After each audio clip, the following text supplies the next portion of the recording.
Josh, many congratulations. Cheers, Through man. to the last 16. How happy are you with that performance? Yeah, I'm very happy with the performance, but I want to say a massive condolence to the family, the Rydz family. It was in the back of my mind because me and Callan are very good friends, but I had to put that aside and do a job. So I'm very sorry for their loss. During that game, you started off quite slow and really came into it in the second set. You averaged 108, in the third set 109. What made it click for you up there? Callan won the first set. I knew when he won the first set, I was missing far too many doubles. And I was like, just wake up. And I'd done that. So when he won the first set, it really woke me up and obviously got the job done. You hit a 101 average in the second game against Joe Camito, and that was a 99 average, just shy of just there. Where do you think your game is at this point in time? Yeah, my game's in a good place. I can't really complain about it of any aspect. So hopefully when I play Justin Hood tomorrow, I can continue the form. And yeah, Justin Hood in the last 16, as you mentioned, how do you fancy that as an opportunity to make the quarterfinals for the first time? It's going to be very hard, regardless for the two of us, because he's wanting the Chinese restaurant and I want the Citadel trophy, so we have two differences there. So listen, he's going to be up for it and I'm going to be up for it tomorrow. Best of luck. Thank you. Josh, congratulations. You touched on there, obviously, what Callan was going through. Was it hard for you to put that to the back of your mind? I appreciate you've still got a job to do, but you are all still friends. Was that hard to push that aside? Yeah, it was. Whenever I was probably one of the first people to text him, because me and Callan's very good friends behind the scenes, was to text him to say apologies for your granda, you know. And obviously, if I was in his shoes, it's going to be hard regardless. And you're going up there, someone who followed you all your life, it's going to be very hard to take. And he went up there and he tried his hardest, which was good to see, because sometimes you just don't want to be there, and at the same time he might not want to be there, but he put on performance the way he can. With that result tonight, you're now the new world number 7. How does that make you feel that you're into the top 8 in the world and ever so close to edging towards those goals? I didn't know that, but thank you very much for letting me know that. I've tried my hardest all year, and obviously I've touched with you throughout the year when it comes to interviews that my main aspect was to try and get top 8 this year, and you're telling me the new number 7. That's not bad. So we're touching on those goals. What's left in the short space of time this year that you haven't Citadel trophy. I'm not here to lose the trophy. I'm here to try my best to win this trophy. Thank you. Josh, well played today. What do you think won you that game? What was the most important aspect of your game there? Wake up after the first set, because as I said, we fell there. Doubles weren't great in the first set. Kind of lost a wee bit concentration. I think I was just thinking about too much of Callan, if that's being honest.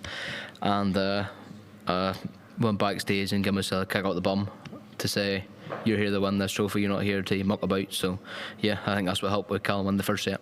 I know you've spoken about it already, but actually within the game, how difficult is it to focus on how you're feeling? Because you can clearly see how Callan's feeling. I would say especially because we're friends. I think if we weren't close at all, it wouldn't have bothered me, but because me and Callan are close friends, it probably affected me a wee bit more. But if I was in his shoes and he was in my shoes, we're there to do the job, and he would probably understand that. So yeah, I'm finally got the job done, but as I said again, I'm sorry for the family. Did you speak to him at all in the lead up to the game about it? But obviously when his granddad passed away, I texted him saying I'm very sorry for your loss. I was trying to speak to him backstage before when I walked into the venue, but he had the headphones in, he was focused on what he was wanting to do, and I didn't bother him. I was like, right, I'll go in the back room and do my own thing. Nice words, Josh. Thank you. Congratulations, Josh. Was your power scoring in that game the most pleasing aspect of the performance there? I wasn't really paying attention to the whole game, if that's being honest. I was more focused on my finishing, because I lost the first set because I couldn't finish, and then the next 4 sets I rattled off. My finishing I thought was half decent, so I'm happy with the performance, but yeah. And does somebody like Callan sort of bring out the best in you style-wise, because he's got a particular, quick style, hasn't he? Yeah, I love playing quick players because we just get up there and get the game over and done with, win or lose. So, and I didn't say that with anybody else, but whenever I walked into the back room where the separate bit before we got up on stage, he went, all the best, boy, I love you regardless what happens. So yeah, that meant a wee bit to me as well. And as we've mentioned, Justin Hood next. What have you made of his tournament so far? Because we've now got 3 players, on debut here into the last 16. Does that just show the strength in depth on the tour? It just shows the way darts is going nowadays. Doesn't matter if you're a seed or not. Listen, I go up there tomorrow against Justin Hood, obviously on a mission. He's in the same mission. He wants a Chinese restaurant. I want the Citadel trophy. So there's a wee bit more of a difference between the two of us. But I'm up there to do my job. Congratulations. Thank you. The pace was very quick, and your opponent kept the pressure on. When do you feel you really took control of the match? Probably when I hit that 83 check out to go 3-1 against Callan. I think that was a crucial moment for that game because he was sitting on 14. So I said to myself, just hit the check out, you know, you go 3-1 in the break, and I think you have him. And I've done that, so yeah. Okay. Against a familiar opponent, obviously you know him very well, yeah? And was this win more about execution or the mental battle? I think it was more the mental battle against Callan because I know what his family's been through.